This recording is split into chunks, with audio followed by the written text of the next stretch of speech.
Je pense que oui, dans un sens vous avez raison. Maintenant je dirais que on peut être étoile aussi sans avoir une parfaite maîtrise de la technique. C'est-à-dire que c'est un plus d'avoir une bonne technique. Bon, parfaite maîtrise après, il ne faut pas non plus exagérer, mais je sais que voilà, j'aime bien faire les morceaux techniques de bravoure classiques, parce que c'est surtout le classique dont on parle. Et je pense que ce qui est important, c'est de pouvoir se libérer de la technique justement pour montrer autre chose, à savoir l'interprétation des personnages, la spiritualité qu'il peut y avoir à travers l'histoire d'un personnage, etc. Donc je pense que la technique n'est qu'un moyen pour arriver à l'interprétation et à ce qui compte réellement.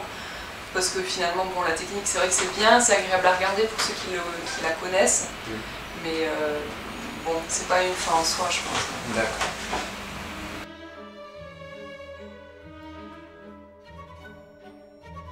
Je pense que c'est toujours intéressant de se renseigner pourquoi le ballet a été créé, quelle a été l'idée du chorégraphe, quelles ont été les volontés du chorégraphe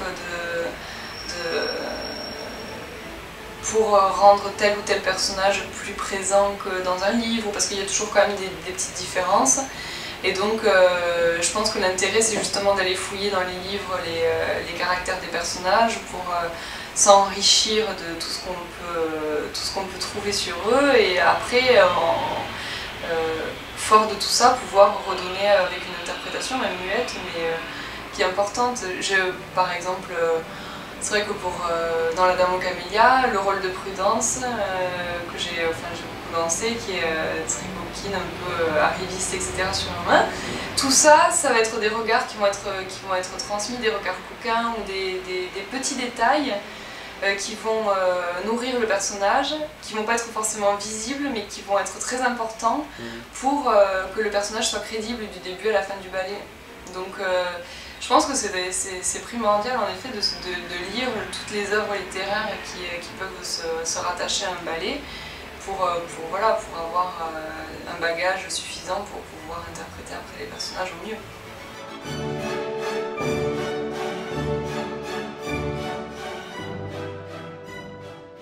Complètement. Alors le plus difficile, et encore c'est un travail, je pense que c'est aussi difficile d'être comédienne.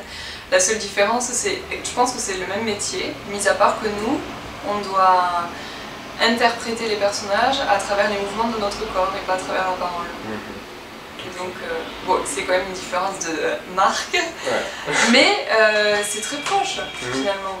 Bon, c'est sûr que c'est sûrement plus exigeant la danse, parce que c'est notre corps entier qui doit interpréter une émotion, et donc c'est pas forcément évident, et si les spectateurs sont loin, on sait qu'ils ne vont pas voir notre visage, donc il faut pas que ce soit seulement un jeu théâtral, il faut que ce soit vraiment tout le corps qui exprime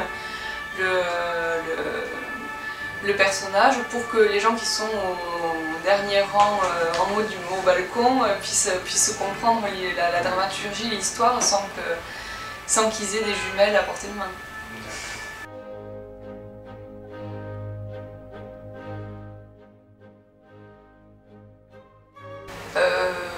Bon, déjà l'école de danse c'est un sport-études, donc on a quand même l'étude le matin de 8h à midi, et on fait la danse l'après-midi. Donc étant donné que c'est une école de danse, évidemment que c'est surtout la danse qu'on nous apprend. Voilà. Je pense que j'ai appris à...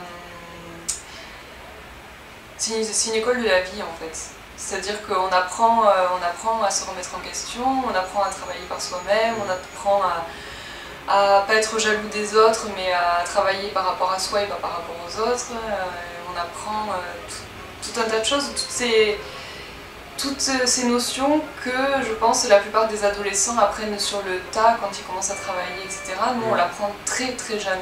Mais parce que c'est même pas forcément une volonté de l'école de danse, c'est que c'est la danse qui nous oblige à apprendre ça et en avoir conscience très tôt si on veut y arriver.